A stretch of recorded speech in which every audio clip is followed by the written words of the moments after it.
I can all spiders. Towards midday, the three pursuers came abruptly round a bend in the torrent bed upon the site of a very broad and spacious valley. The difficult and winding trench of pebbles along which they had tracked the fugitives for so long expanded to a broad slope, and with a common impulse the three men left the trail and rode to a little eminence set with olive-dun trees, and there halted, the two others, as became them, a little behind the man with the silver-studded bridle. For a space they scanned the great expanse below them with eager eyes. It spread remoter and remoter, with only a few clusters of Sarah thorn bushes here and there, and the dim suggestions of some now waterless ravine to break its desolation of yellow grass. Its purple distances melted at last into the bluish slopes of the further hills, hills that might be of a greener kind, and above them, invisibly supported, and seeming indeed to hang in the blue, were the snow-clad summits of mountains that grew larger and bolder to the northwestward as the sides of the valley drew together. And westward the valley opened until a distant darkness under the sky told where the forests began. But the three men looked neither east nor west, but only steadfastly across the valley. The gaunt man with the scarred lip was the first to speak. "Nowhere," he said with a sigh of disappointment in his voice. "But after all, they've had a full day's start." "They don't know we are after them," said the little man on the white horse. "She would know," said the leader bitterly, as if speaking to himself. "Even then, they can't go fast. They've got no beast but the mule, and all today the girl's foot has been bleeding." The man with the silver bridle flashed a quick intensity of rage on him. "Do you think I haven't seen that?" he snarled.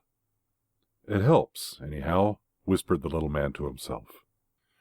The gaunt man with the scarred lip stared impassively. "They can't be over the valley," he said. "If we ride hard—" He glanced at the white horse and paused. "Curse all the white horses," said the man with the silver bridle, and turned to scan the beast, his curse included. The little man looked down between the melancholy ears of his steed. "I did my best," he said. The two others stared again across the valley for a space. The gaunt man passed the back of his hand across the scarred lip. "Come up," said the man who owned the silver bridle suddenly. The little man started and jerked his rein, and the horse hooves of the three made a multitudinous faint pattering on the withered grass as they turned back towards the trail. They rode cautiously down the long slope before them, and so came through a waste of prickly, twisted bushes and strange dry shapes of horny branches that grew amongst the rocks into the levels below. And there the trail grew faint, for the soil was scanty, and the only herbage was the scorched dead straw that lay upon the ground. Still, by hard scanning, by leaning beside the horses' necks and pausing ever and again, even these white men could contrive to follow after their prey. There were trodden places, bent and broken blades of the coarse grass, and ever and again the sufficient intimation of a footmark. And once the leader saw a brown smear of blood where the half-caste girl may have trod, and at that under his breath he cursed her for a fool. The gaunt man checked his leader's tracking, and the little man on the white horse rode behind, a man lost in a dream. They rode one after another. The man with the silver bridle led the way, and they never spoke a word. After a time it came to the little man on the white horse that the world was very still. He started out of his dream. Besides the little noises of their horses and equipment, the whole great valley kept the brooding quiet of a painted scene. Before him went his master and his fellow, each intently leaning forward to the left, each impassively moving with the pace of his horse. Their shadows went before them, still, noiseless, tapering attendants, and nearer a crouched cool shape was his own. He looked about him. What was it had gone? Then he remembered the reverberation from the banks of the gorge and the perpetual accompaniment of shifting, jostling pebbles. And moreover, there was no breeze. That was it. What a vast, still place it was. A monotonous afternoon slumber. And the sky opened and blank, except for a somber veil of haze that had gathered in the upper valley. He straightened his back, fretted with his bridle, puckered his lips to whistle, and simply sighed. He turned in his saddle for a time and stared at the throat of the mountain gorge out of which they had come. Blank. Blank slopes on either side, with never a sign of a decent beast or tree, much less a man. What a land it was! What a wilderness! He dropped again into his former pose. It filled him with a momentary pleasure to see a wry stick of purple-black flash out into the form of a snake and vanish amidst the brown.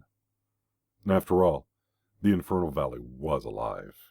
And then, to rejoice him still more, came a little breath across his face, a whisper that came and went, the faintest inclination of a stiff black antler bush upon a little crest, the first intimations of a possible breeze.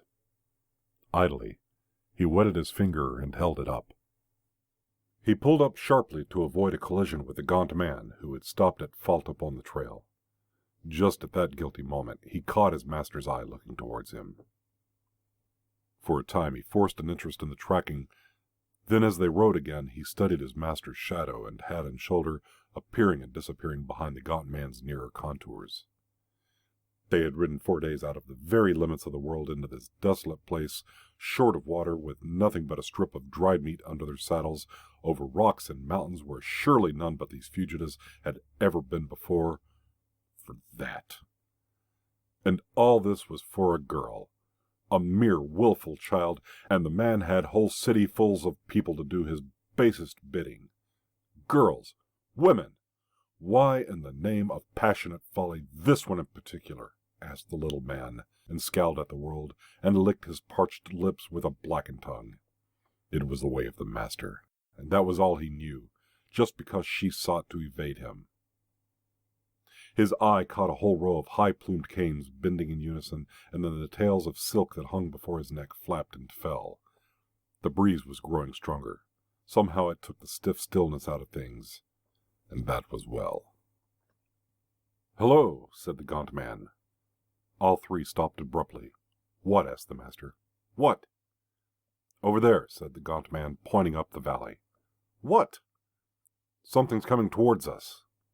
And as he spoke, a yellow animal crested a rise and came bearing down upon them. It was a big wild dog coming before the wind, tongue out, at a steady pace, and running with such an intensity of purpose that he did not seem to see the horseman he approached. He ran with his nose up, following. It was plain, neither scent nor quarry. As he drew nearer, the little man felt for his sword. "He's mad," said the gaunt rider. "Shout," said the little man, and shouted. The dog came on. Then, when the little man's blade was already out, it swerved aside and went panting by them and passed. The eyes of the little man followed its flight. There was no foam, he said. For a space the man with the silver-studded bridle stared up the valley. "Oh, come on," he cried at last. "What does it matter?" and jerked his horse into movement again. The little man left the insoluble mystery of a dog that fled from nothing but the wind and lapsed into profound musing on human character. "Come on," he whispered to himself. Why should it be given to one man to say "come on" with all that stupendous violence of effect? Always, all his life, the man with the silver bridle has been saying that. If I said it, thought the little man. But people marveled when the master was disobeyed, even in the wildest things. This half-caste girl seemed to everyone, mad, blasphemous almost. The little man, by way of comparison, reflected on the gaunt rider with the scarred lip, as stalwart as his master, as brave and, indeed, perhaps braver, and yet for him there was obedience. Nothing but to give obedience duly and stoutly. Certain sensations of the hands and knees called the little man back to more immediate things. He became aware of something. He rode up beside his gaunt fellow. "Do you notice the horses?" he said in an undertone. The gaunt face looked interrogation. "They don't like this wind," said the little man, and dropped behind as the man with the silver bridle turned upon him. "It's all right," said the gaunt-faced man. They rode on again for space in silence. The foremost two rode downcast upon the trail. The hindmost man watched the haze that crept down the vastness of the valley, nearer and nearer, and noted how the wind grew in strength moment by moment. Far away on the left he saw a line of dark bulks, wild hogs perhaps, galloping down the valley, but of that he said nothing, nor did he remark again upon the uneasiness of the horses. And then he saw the first one, and then a second great white ball, a great shining white ball like a gigantic head of thistledown that drove before the wind athwart the path. These balls soared high in the air, and dropped and rose again, and caught for a moment, and hurried on and passed. but at the sight of them the restlessness of the horses increased. Then presently he saw that more of these drifting globes, and then soon very many more, were hurrying towards him down the valley. They became aware of a squealing. Athwart the path a huge boar rushed, turning his head but for one instant to glance at them, and then hurling on down the valley again. And at that, all three stopped and sat in their saddles, staring into the thickening haze that was coming upon them. "If it were not for this thistledown," began the leader. But now a big globe came drifting past within a score of yards of them. It was really not an even sphere at all, but a vast, soft, ragged, filmy thing, a sheet gathered by the corners, an aerial jellyfish, as it were, but rolling over and over as it advanced, and trailing long, cobwebby threads and streamers that floated in its wake. "It isn't thistledown," said the little man. "I don't like the stuff," said the gaunt man, and they looked at one another. "Curse it," cried the leader. "The air's full of it up there. If it keeps on at this pace, it will stop us altogether." An instinctive feeling, such as lines out a herd of deer at the approach of some ambiguous thing, prompted them to turn their horses to the wind, ride forward for a few paces, and stare at that advancing multitude of floating masses.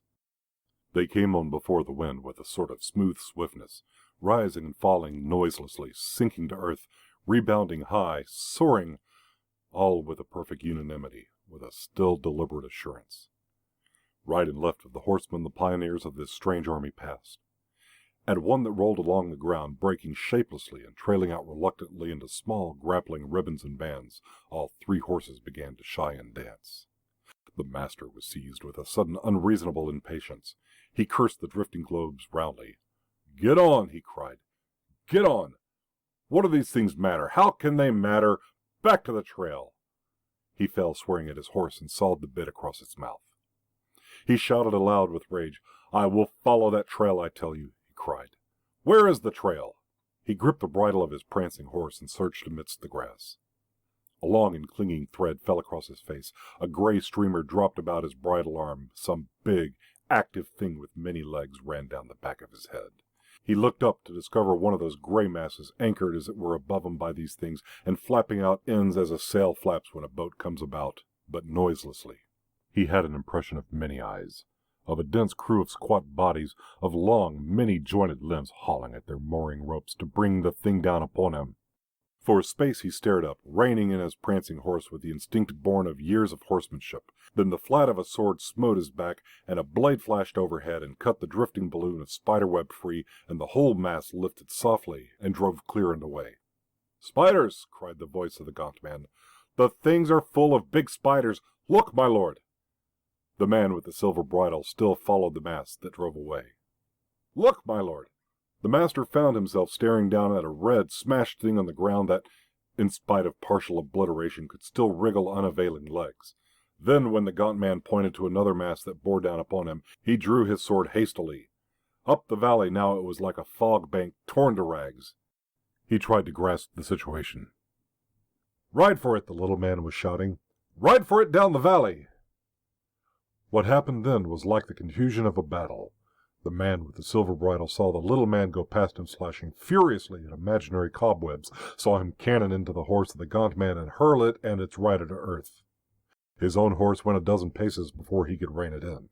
Then he looked up to avoid imaginary dangers, and then back again to see a horse rolling on the ground, the gaunt man standing and slashing over it at a rent and fluttering mass of gray that streamed and wrapped around them both. And thick and fast as thistledown on wasteland on a windy day in July, the cobweb masses were coming on. The little man had dismounted, but he dared not release his horse. He was endeavoring to lug the struggling brute back with the strength of one arm, while with the other he slashed aimlessly. The tentacles of a second gray mass had entangled themselves with the struggle, and this second gray mass came to its moorings and slowly sank. The master set his teeth, gripped his bridle, lowered his head, and spurred his horse forward.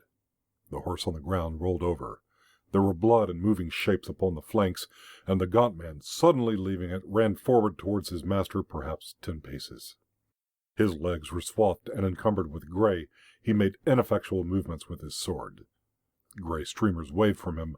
There was a thin veil of gray across his face. With his left hand he beat at something on his body, and suddenly he stumbled and fell. He struggled to rise and fell again, and suddenly, horribly began to howl. "Oh! Oh! Oh!" The master could see the great spiders upon him and others upon the ground. As he strove to force his horse nearer to this gesticulating, screaming gray object that struggled up and down, there came a clatter of hoofs, and the little man, in act of mounting, swordless, balanced on his belly athwart the white horse, and clutching its mane, whirled past. And again a clinging thread of gray gossamer swept across the master's face. All about him and over him it seemed this drifting, noiseless cobweb circled and drew nearer him. To the day of his death he never knew just how the event of that moment happened. Did he, indeed, turn his horse, or did it really of its own accord stampede after its fellow? Suffice it that in another second he was galloping full tilt down the valley, with his sword whirling furiously overhead, and all about him, on the quickening breeze, the spiders' airships, their air bundles and air sheets seemed to him to hurry in a conscious pursuit.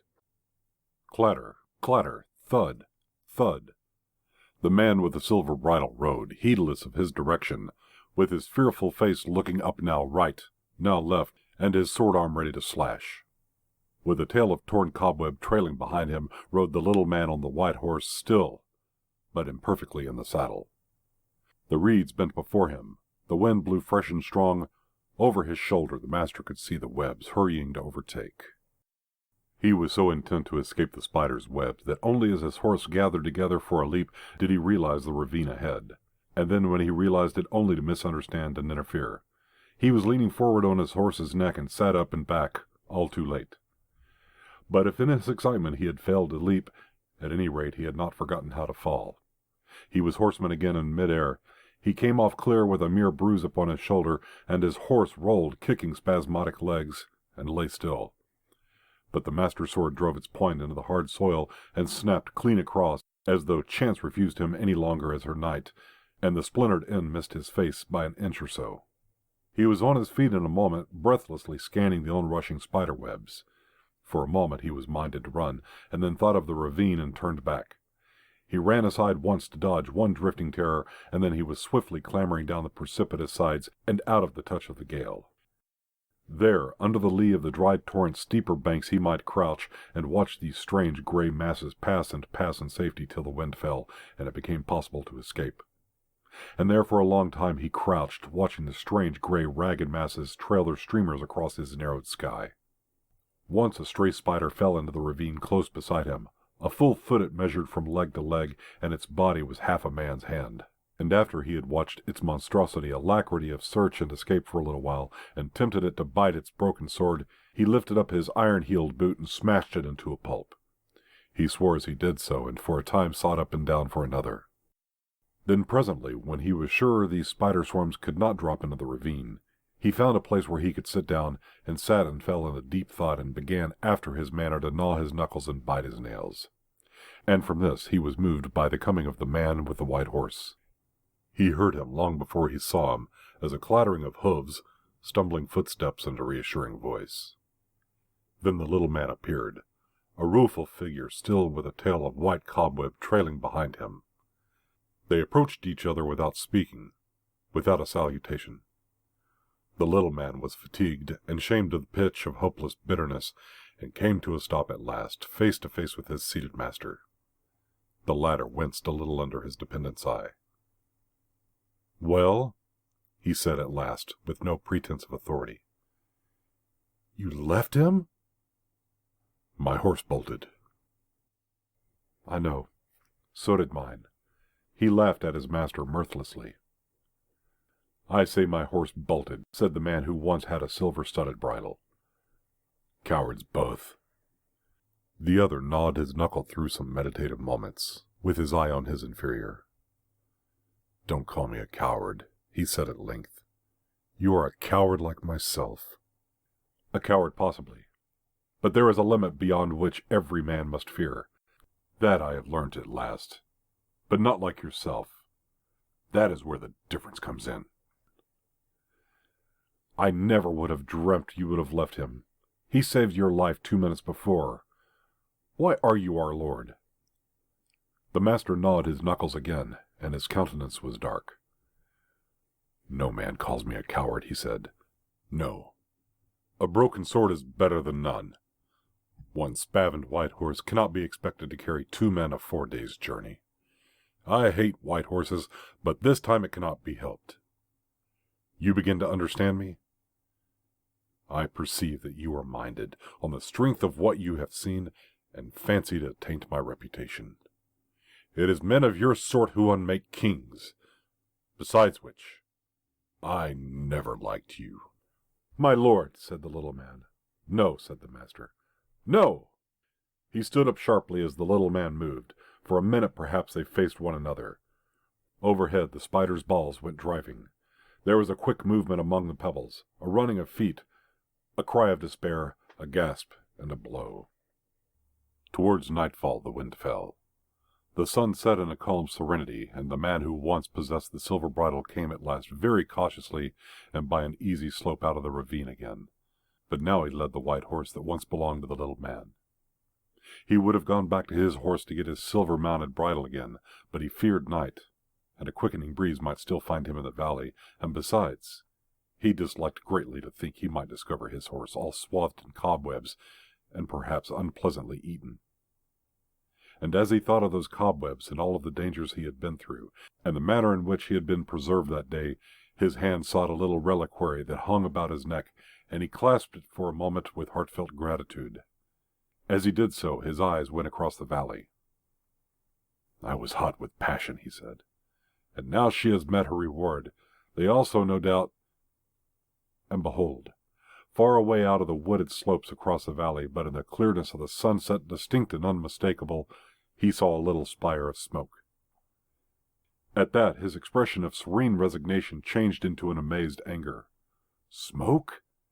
He turned the head of the white horse about and hesitated. As he did so, a little rustle of air went through the grass about him. Far away up on some reeds swayed a tattered sheet of gray. He looked at the cobwebs. He looked at the smoke. Perhaps, after all, it is not them, he said at last. But he knew better. After he had stared at the smoke for some time, he mounted the white horse. As he rode, he picked his way amidst the stranded masses of web. For some reason there were many dead spiders on the ground, and those that lived feasted guiltily on their fellows. At the sound of his horse's hoofs they fled. Their time had passed. From the ground, without either a wind to carry them, or a winding sheet ready, these things, for all their poison, could do him little evil. He flicked with his belt at those he fancied came too near. Once, where a number ran together over a bare place, he was minded to dismount and trample them with his boots, but this impulse he overcame. Ever and again he turned in his saddle and looked back at the smoke. Spiders, he muttered over and over again. Spiders! Well, next time I must spin a web. End of The Valley of Spiders.